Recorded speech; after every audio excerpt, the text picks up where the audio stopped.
I'm Jason Guest, Business and Marketing Manager for Residential Estates, and today something a little different. The other day I had the greatest pleasure of speaking with John Papaloni of johnpapaloni.com. He is former DJ, realtor, property podcast host and entrepreneur. We discuss the Canada property market. John covers the Greater Toronto and Nicaragua area. We look into the similarities between the UK and Canada, legislation, and a whole lot more. So without further ado, let's get into it. Then when my parents went into a retirement home, and I had to decide, what am I going to do with myself? Parents were landlords. I went to open houses every weekend. I had no idea why realtors were doing that, like what the purpose of the open house was. I thought it was just to sell the house. Later on, I realized, no, that's not exactly what it's for. But that's okay. I thought, hey, I'm going there anyways. I enjoy this. Why not get into the business? So I got myself a realtor's license, and that's how I ended up, with my realtor's license. And from there, just natural progression. And with that natural progression included looking at other opportunities. And I got my mortgage license as well. So I'm dual licensed. And then I created what I call Papaloni Capital. With the point of Papaloni Capital is that I take investors, I give investors the ability to invest into property with me. And we're able to, use pool our money together like a joint venture or a syndication and buy multifamily, or I use the money for mortgages, like private equity mortgages for other people, and we collect a higher interest rate. So that's kind of the purpose of that. So I figured being dual licensed gives me opportunity, and I'm investment focused. And that's pretty much how I'm here today. Oh, fantastic. So, in terms of yourself and investing, properties yourself, portfolio, do you have your own portfolio? Ironically, I have literally sold everything. Just sold everything. I'm in a process of transition. I sold everything, and then I bought a small condo for myself just to live in, and I'm in the process of rebuying. I'm kind of trying to shift where I invest.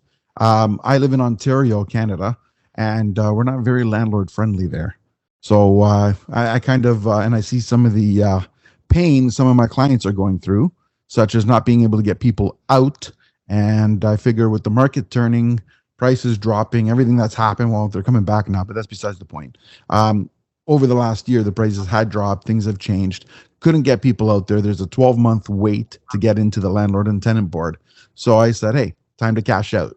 I cashed out when the interest rates started going up. I didn't wait for them to drop, like for the prices to drop. I cashed out everything, and then I thought, now what? So then I've been traveling around, like such as Florida and stuff, and I'm debating where the next place is. So I'm going to buy some multi-residential in spots that are landlord friendly, for a better, lack of better description. Okay. Well, just I suppose a bit of an overview of me personally. I mean, I've worked similarly. I've worked in property now for 23 years, 24 years, something like that. Started out life as I think I was just looking around for a job, in all honesty, John. I managed to get a job as a lettings negotiator, so just helping a company with lettings and renting properties out. I then became a lettings manager, rental manager, and then I worked for a number of companies setting up rental departments for property companies from scratch. Then I got into sales. Then I got, I think after 15 years of doing that, I got a bit of maybe burnout, because possibly, I don't know about over there, but in the UK, working in the lettings industry predominantly, it's a lot of work for not a huge amount of money in that sector, and you're looking after managing a lot of people's properties, and you're the person that if it goes wrong that gets it in the neck and things like that. And I was working 6 days a week. So eventually I wanted to stay in property, but wanted to kind of get out of that amount of, I suppose something in property based. And then I got into investment sales and worked for a couple of companies doing investment sales and sourcing and selling property to sell to investors.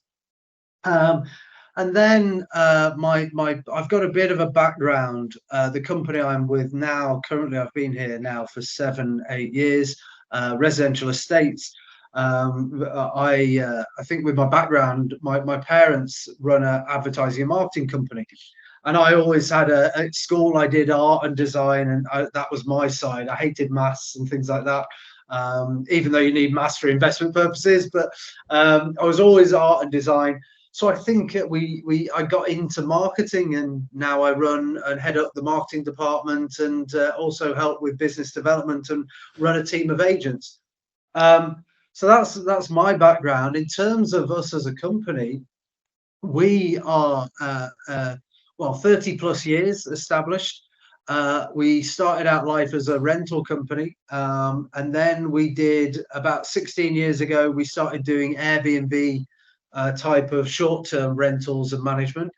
And then about 8, 9 years ago, we started sourcing and selling investment property, and that very quickly became our biggest department in terms of revenue and just sort of for the business. So now we package it all together. So we source and sell investment products that also work for the short-term let market on the residential side of things, and then we offer those services to landlords as well. So we can do a full, and we also offer an exit strategy to landlords as well, so we can sell those investment products as an exit if they need to. So we can provide a full 360 service to people. And because of that, we get a lot of investment from abroad as well. So we've got agent partners in Israel, Kuwait, Hong Kong, Argentina, to name a few, and they sell our investment products to their clients looking to invest into the UK. So that's in short what we do. But it's interesting to hear what you're saying about the market over there. So I just want to dive into a little bit more in that, because it kind of mirrors the UK in terms of what's going on here.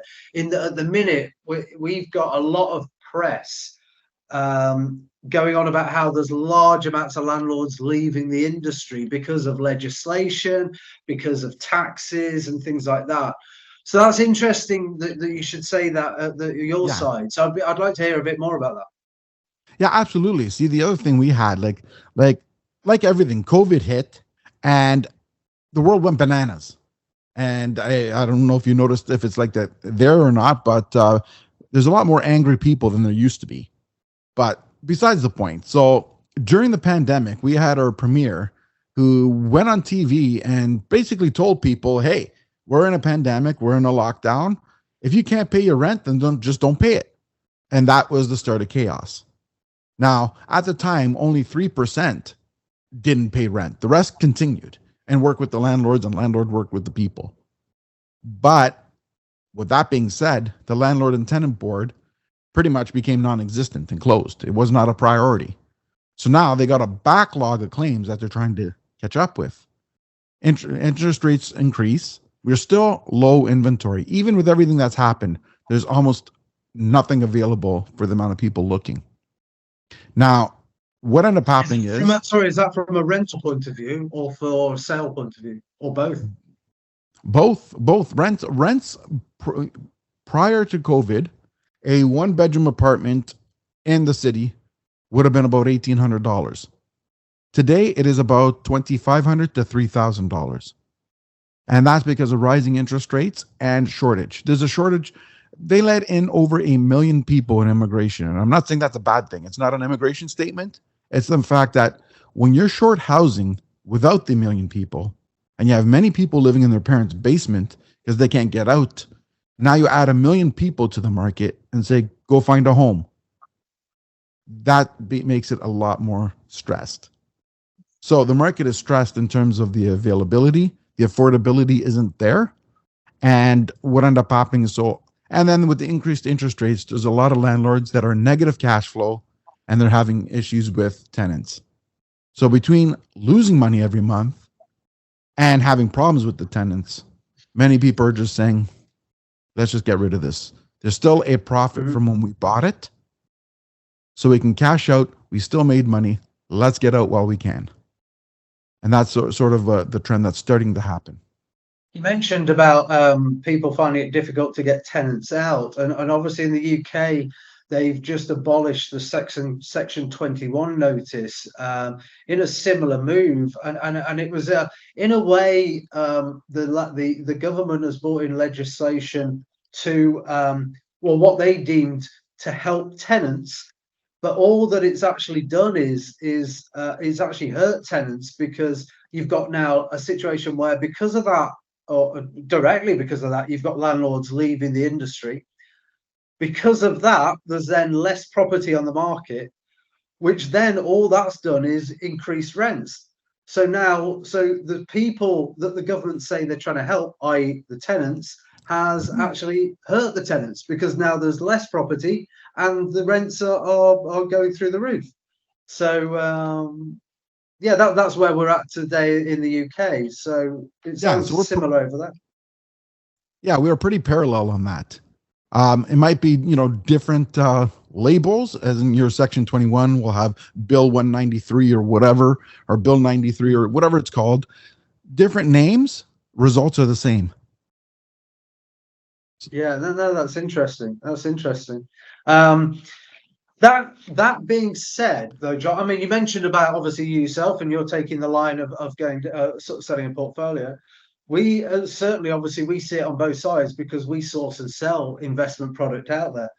And even though currently this year was a beginning of a sort of slow year, but we've now seen sales pick up, and it's a situation where, although we're seeing in the media doom and gloom, to the naive landlord, and don't get me wrong, there's going to be a lot of people out there read that and go, oh God, it's the worst time to get involved. In actual fact, it's the best time to get involved, certainly this side of the water, in terms of investment property, because there's a lot of deals to be made. And not only is there a lot of deals to be made where there are people selling portfolios and property because they don't want the hassle anymore, whatever, they want money to go into elsewhere. So because of that, for the investor, there's deals to be made. For the owner-occupier industry or situation, it's a bad time at the minute, because of mortgage rate, interest rates, and things like that. But for the avid investor, for the keen investor, it's actually a good time to get involved. But that still doesn't get away with the fact that there's still doom and gloom all over the media. So, how does that compare? Yeah, I was going to say, that's the thing here, right? The media I find the media is the same everywhere, whether you're in Canada, US, UK, because let's be honest, telling somebody, hey, this person worked hard, made money, saved money, and now they invested it, nobody buys that paper. Nobody watches that news. But turning around and saying, recession hit, government ruined the world, doom and gloom, interest rates are putting people out of the houses. 25% of the people cannot pay their mortgages. Now people turn around and say, well, I'm stressed, so I'm not the only one feeling stressed. What's going on with these people? Let me read or let me watch and see how similar it is to my situation. And that's catching people's attention. But the reality is that I'm not going to say that there's nobody out there that's struggling. Let's be honest. But there's always people out there that are struggling. You can have times where interest rates are 1%. You can have times that interest rates are 10%. You're always going to have a small percentage that is going to be hurt no matter what. So that's just the way it is. And I'm not saying let's not do anything and let's not be empathetic. But the point is, 5 to 10% of the population is not doom and gloom. It's not good, but it's not doom and gloom. And look, right now we're back into bidding wars. So for us, the best time to buy was 2.5 to 3 months ago. People had tried bidding wars there, and 1 out of 10 would be successful, 9 would fail, and then you'd find the opportunity in the deal. Today, 10 bidding wars available, 9 will be successful. Changed market. We're back to increased sales. We're back to rising costs. Interest rates have held flat, but they could go up again. Our bank has indicated that there's a possibility they may increase again, because again, everything's about inflation right now, and inflation seems to be going in the right direction. But with these changes and the bidding wars and everything else that's happening, it might start curving up again. And if that's the case, they'll raise interest rates again. Let's hope not, but that is a possibility. So right now, I feel we're on the road to recovery. I feel that, in my personal opinion, from all the data that I've seen, I think we're in a global recession. Just nobody wants to admit it. Oh no, I'd agree. So yeah. Yeah, no, I'm with you on that. So your property prices, you said a couple of months ago it was a good time to buy. Property prices, where are they at the minute? Right now, the average property in Toronto right now is about $1,083,000. Prior to the interest rate increases, they were about 1.3. Um, when the interest rate increased, it came down to about 1,020,000. We're at 1,083,000 today. So you can see there's a little bit of a rebound. I don't think it's going to go as nuts as it did before, where you're going to find a property listed for 900,000 and it's going to sell for 1.5. I don't think that will happen, but we are seeing a rebound and things are selling quick. So I think from this point in time, we'll have small monumental increases each year. Mm-hmm. I can see that in the UK. I was reading a report the other day. Some analyst who predicted the 2008 crash in the UK, he's come out and suggested that he can see a 15% decrease in the property prices over the next sort of 12, 24 months. As I said, certainly from the owner-occupier market, it's probably not the best time at the minute. From an investment market, though, we're seeing, what you're getting is our acquisitions manager is because we sell investments, and when we get investors wanting to offload their product, we value it on the yield. Obviously, it's an investment. So if we're selling an investor's product to an investor, we have to explain to them that if you want to sell that product for whatever reason, you need to get your capital out, or for whatever the reason is, maybe you bought it too high at the beginning or whatever, then you're going to have to accept that when we value a property, we're not valuing it on what is deemed to be the market value. We're valuing it on the yield of that property in today's market, and what it provides to the investor. And obviously for an investor to purchase, it has to then make sense. So I'm keen to understand. You mentioned obviously about sort of the a bit of the market over there, and in terms of, well, you know yourself going out, is from a rental market.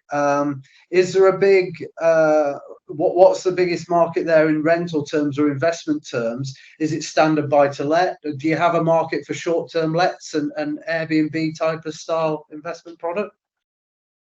Well, that was the other thing that's happened here, right? What happened is that Airbnb hasn't actually been completely banned, but the restrictions and the rules with them now make it almost impossible to draw money from them. It's almost becoming the same thing as monthly rents. So why do it?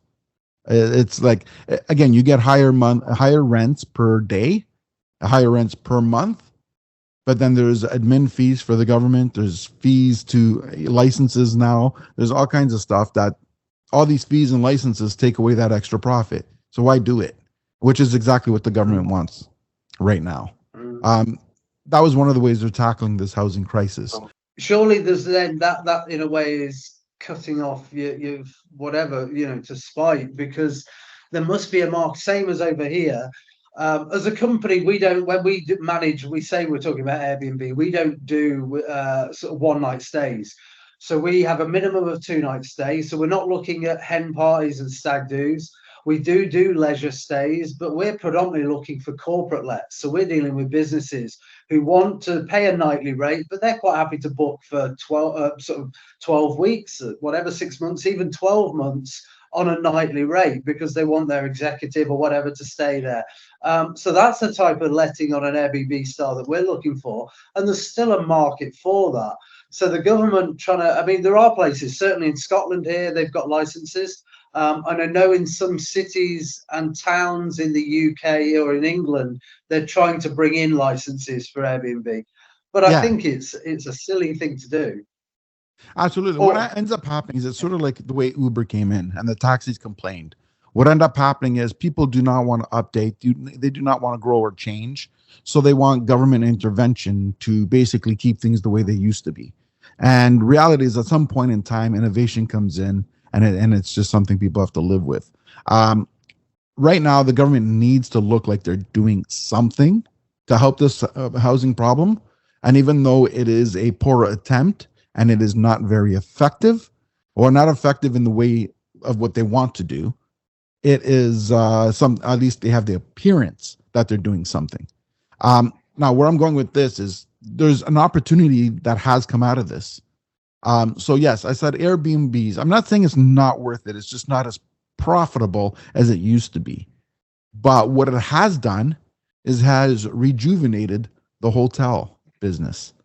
Now, right now, if you're into, as an investor, if you purchase a hotel here and you got it renovated and you make it like a luxury suite where it has its own kitchen, its own spas in there and stuff like that, and now you're making it almost like a destination place, there's tons of good opportunity there. So revitalizing the hotel. If you wanted the old hotel where you just open it up and everyone has to go out to eat, and there's really not much there. You just go to the main lobby and that's the only place to get food. That's old school. There's still a market for it, but that's not the progression that I'm talking about. The progression I'm talking about is buy that old motel, start knocking down some walls, build kitchens in there, build a luxury stay, build options where they can do things in-house. Yes, people go to a new place. They want to try new restaurants. But when they go with a family of 3 or 4, they don't want to do it every day. So they want to go there, have their vacation, sit by the pool, sip the margaritas, then sometimes cook at home, just like they do at where they live, right? So cook in the hotel, go to the grocery store. They save money that way, and it becomes more affordable for them to do that. So they still get to go away, but they're spending marginally amount more than if they stayed home. So it makes it worth it for them to do it. And it's like a palace, a retreat. And now that you have that retreat there, it becomes more attractive. Therefore, that's the short-term rental that is still allowed because it's under a hotel license, and you still have the profitability of Airbnb, and you found your way around it on something that's legal. Mm-hmm. That's interesting. You should say that because it sounds a very similar market over here. You mentioned about being in a global recession. I totally agree with that, and it sounds similar over there. That over here, prices have gone up. There's a cost of living crisis over here. People have been hit, certainly with the things like that. We've got the war going on in Ukraine, and that's had a direct effect on energy costs and rising gas and electricity and all your bills and everything like that. So it doesn't matter how much money you've got. I've spoken to people that are what you consider as well off. They're still, instead of going abroad, they're still holidaying in the UK. They're not going abroad, but they'll go to places in the UK, and they will still, instead of going out to eat 7 nights a week, they'll go out to eat maybe 3 nights a week, but then they'd rather stay in and be in their kitchen and go out and cook and stay in. So Absolutely. Like prime example here, right? You brought up a good point there. So staycations are a popular thing, right? So what happens is someone in the downtown core who decides they want to get away from the downtown core, they got a vacation from work. They really don't want to fly anywhere. Now, if you have the kind of hotel I'm talking about in Niagara Falls, as an example, it's an hour and a half away from downtown. There's a lot more scenery than downtown, like things to do, tourist place, because that's our tourist destination. And there's more visibility, of different attractions, and that's something you can do. You can get that hotel with the kitchen, with the resort. You can go into the spa, get pampered. You can go, see local, amenities out there that and have different views. And again, it's a fraction of the price of what you pay at home. Like it's a fraction more. Right? So it's very little versus going on a flight with 4 people, we'll say, even if it's just $400 a person, 4 times 4, that's $1,600. Plus then you have to buy food every single day. Plus then you have to rent a car because what are you going to do? Cab everything. So then now you start doing that cost. Like I just came back from Florida. That was, I think I spent $3,400. Now doing that same staycation here with the hotel, I probably would have spent $1,800. If you had a family of 4, $1,800 to $2,400, that's reasonable versus $3,200 for one person to go to Florida from Toronto. Yeah, and I noticed Niagara was an area that you cover. Yeah. Like I said, it's within an hour and a half radius of Toronto. So yeah, it's I live in a place called Burlington, which is just about 20 minutes, maybe we'll say 30 minutes west of the downtown core. And then, so I go anywhere from that point to the Niagara, which is an hour and a half from the downtown core. It's about an hour drive for me, 40 minutes, something like that. So It's around my area, but those are the opportunities. Now, if I'm going to reinvest here, that's something I was considering. The hotel was one of the ideas that I thought of as well, right? So I'd love to get into the hotel business. So, I mean, I have to raise a little bit more funds to get into that level, but it's an opportunity. But I'm intrigued from your point of view. First of all, from an investor's point of view in property, what is deemed to be a good yield or return over there? Well, go a good yield if you're getting a cap rate of, I would say between 5 to 6%. That's pretty decent, and that's the other reason why people go outside of the downtown core because currently the downtown core is averaging around 3%. But if you go just west, like we even do Niagara Falls, you get 5 to 7. Okay, okay. And with that is that just a standard like rental that you'd expect from that, or what? And what would you expect on a say a short term let, or even the hotel sort of idea that you were talking about? A hotel has a lot of opportunity, right? Again, right now, because again, COVID provided opportunities because when everything got locked down, there's a lot of hotel people that were in trouble because there's no traffic, no. So a lot of things have been on the market that way, and yeah, the doing what I said can produce good revenue, really, a lot more than normal. You could still get the old rates, I believe, and I did the numbers the other day, but I don't remember them exactly. But I believe you can. What am I going to say? You can have consistent income. You can still be bringing in 12 to 14, 12 to 18%. We'll say per year still.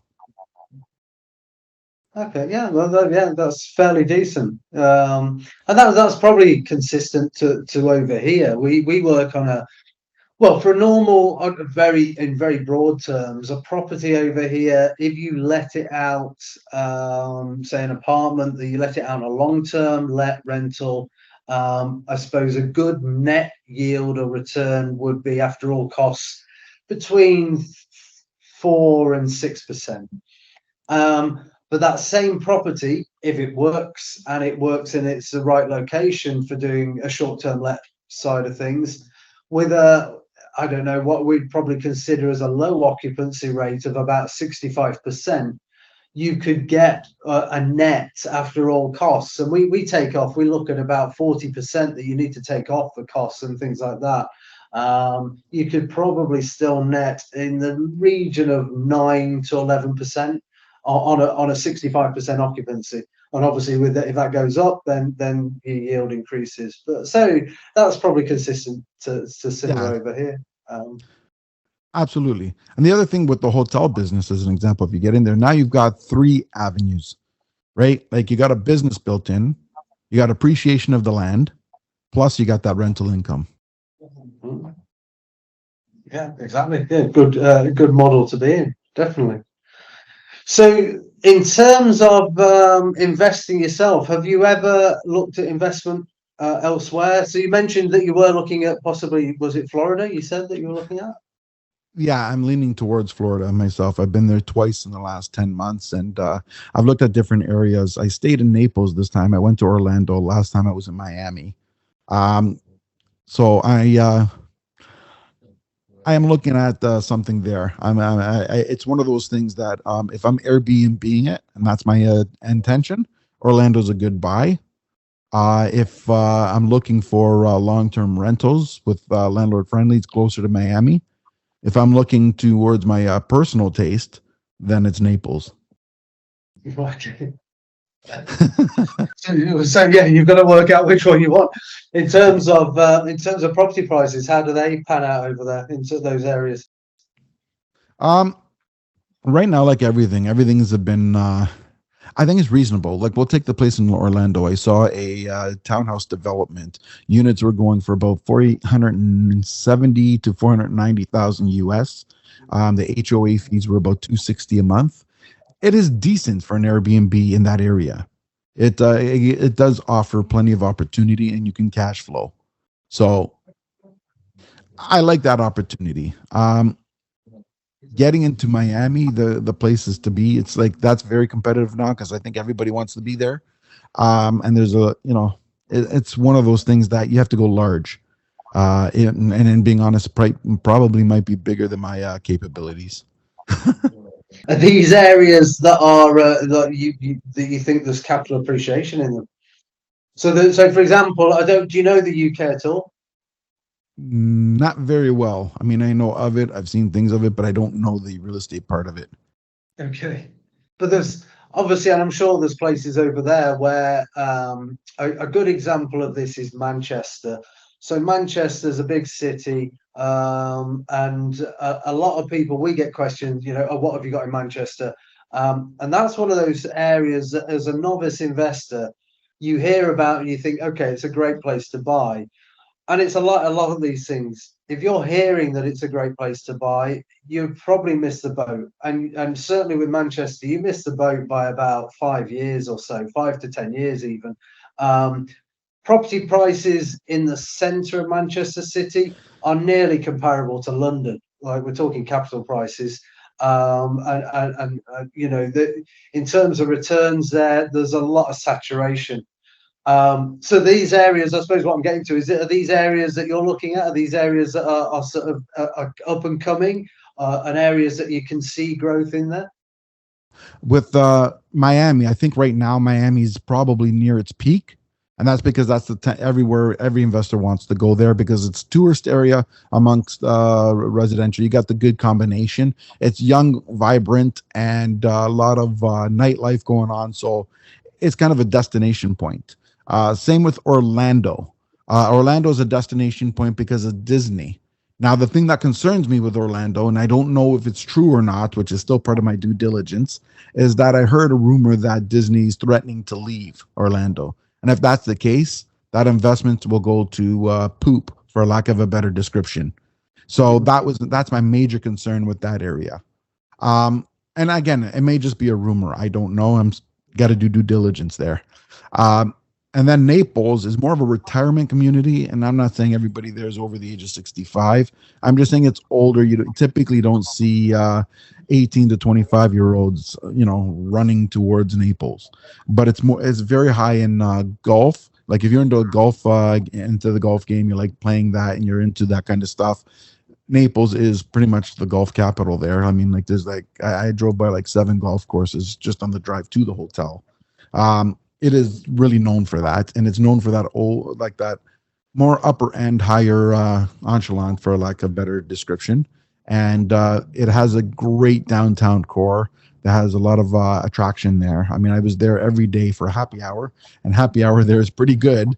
So, and then you got a lot of beach view. You have like a lot. There's a lot of beaches there. There's a lot of water. It's great views from from the hotel rooms and the buildings. So it's lots of opportunity, but it's more older established. I think is the best way to describe it.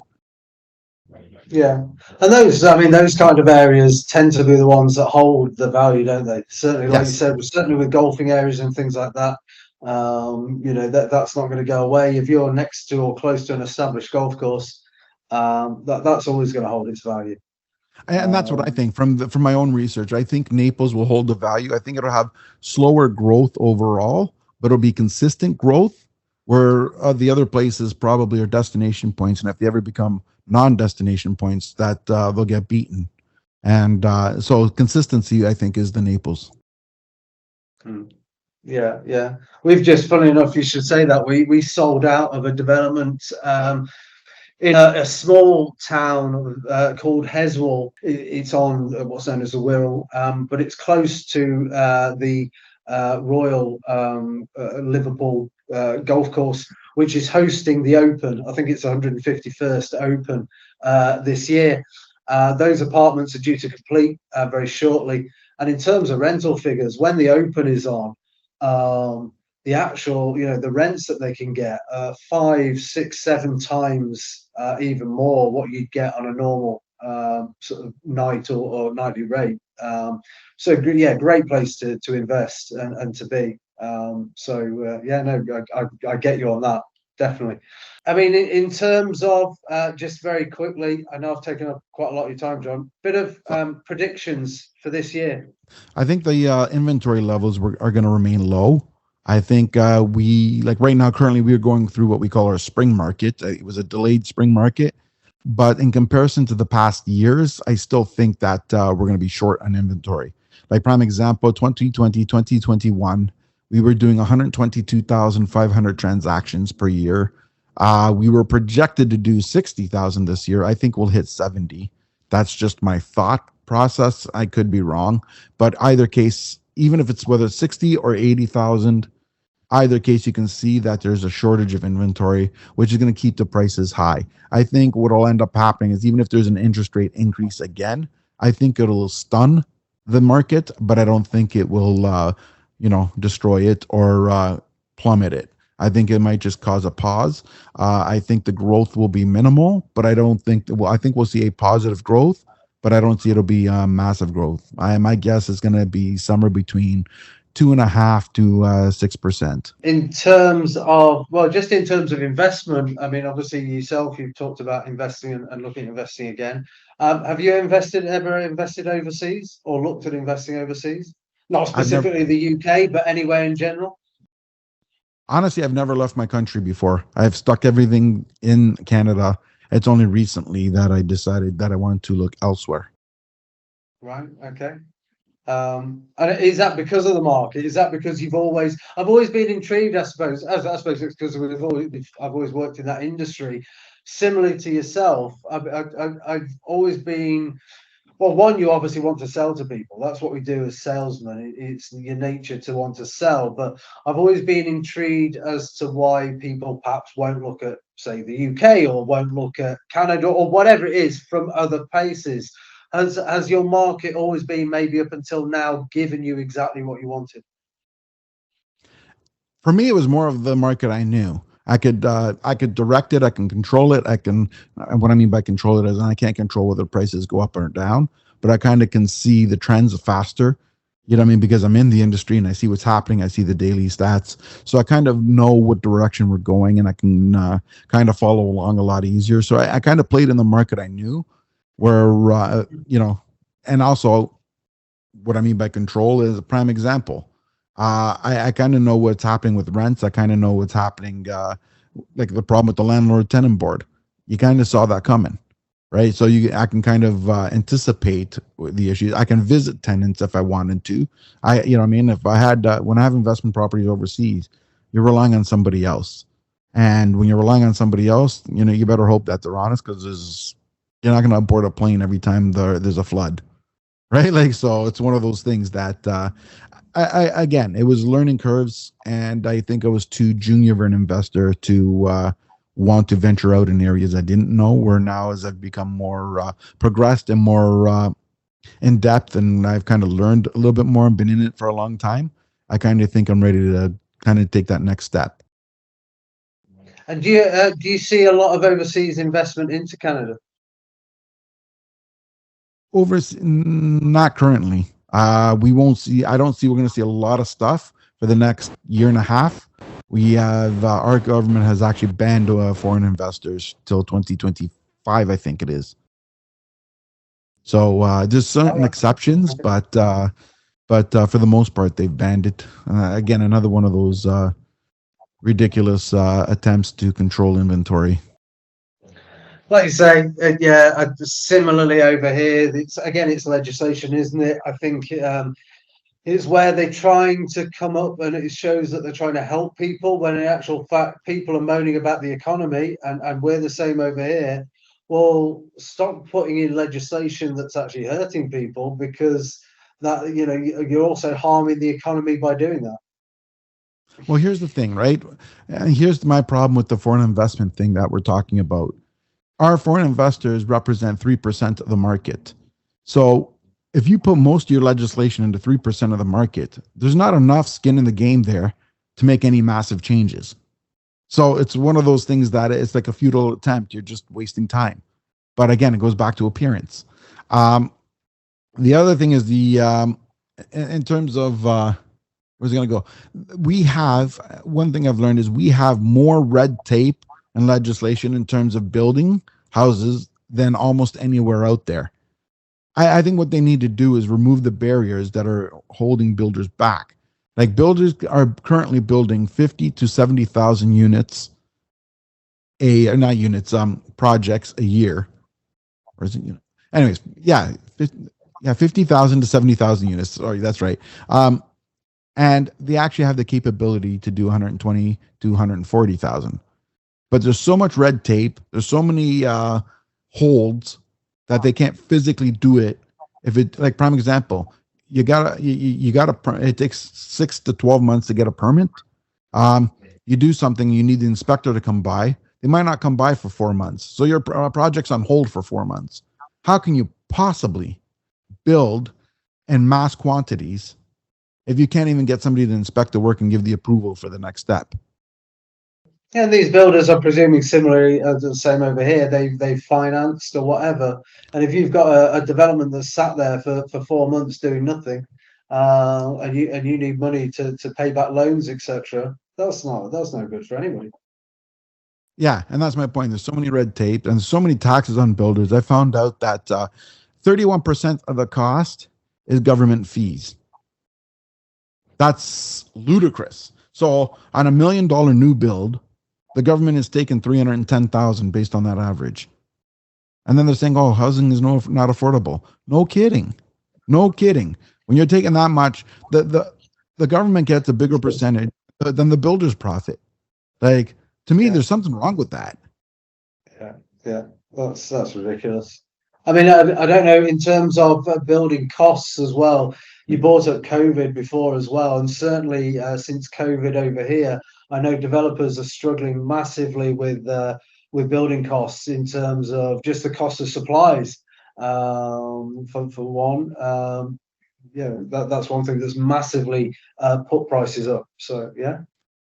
Yeah, that happened as well. We like during COVID, wood went from $4 to $12. Hello, it's come down, but now we're talking about it's come down, but it's still a 50% increase from when it was $4.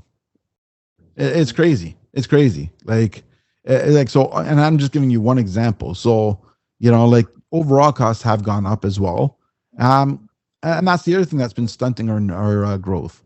You're selling a new building, a new condo apartment, we'll say roughly about 750 square feet for like 862,000, and you can buy it a resale that's 0 to 5 years old, or even 0 to 10 years old, we'll say, and you can find that resale for 690,000. How do you compete with that as a new con? Right? Like people are looking at that and going, well, why would I pay $175,000 more and have to sit and wait for 2 years to get the place?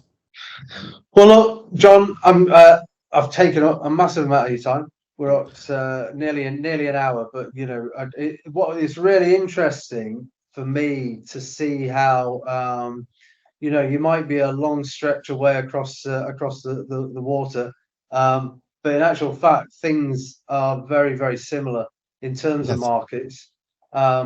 I think the one thing that we can both say though is that the property market, certainly in the UK, and I'm sure it's the same over there, everybody needs a house to live in. Everybody needs a roof over their head. And the UK property market is massive, it's very, very resilient. And I'm sure it's the same over there. exactly.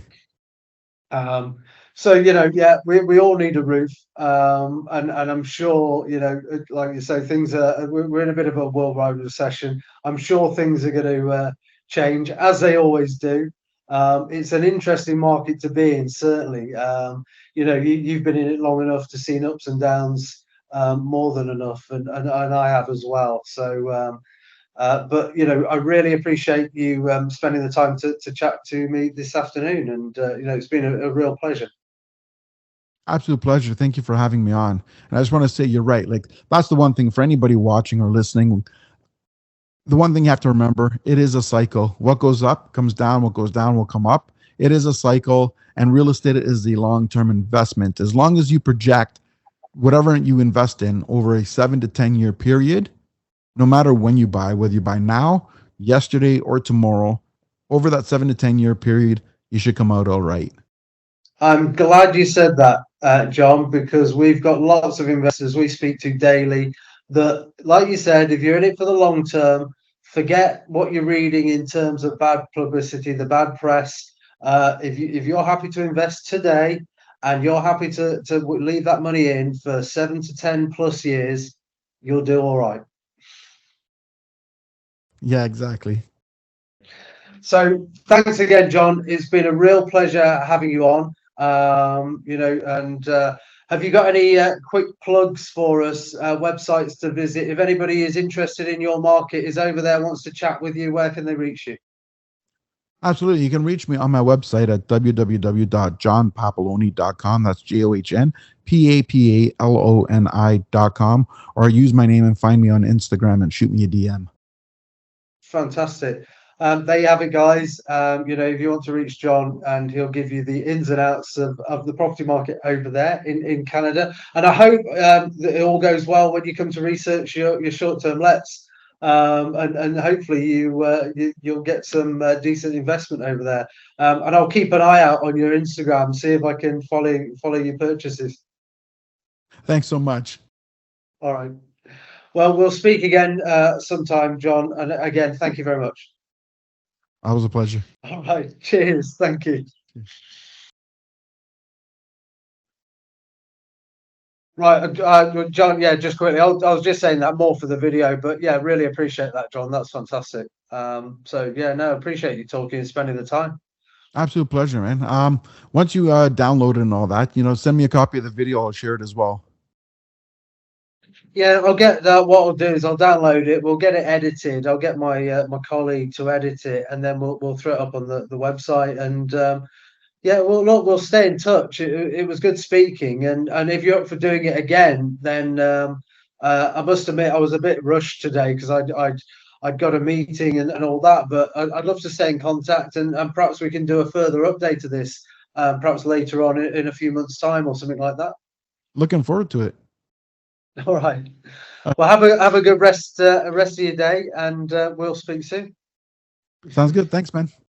Talk soon. Thanks. Ciao. All right. Bye.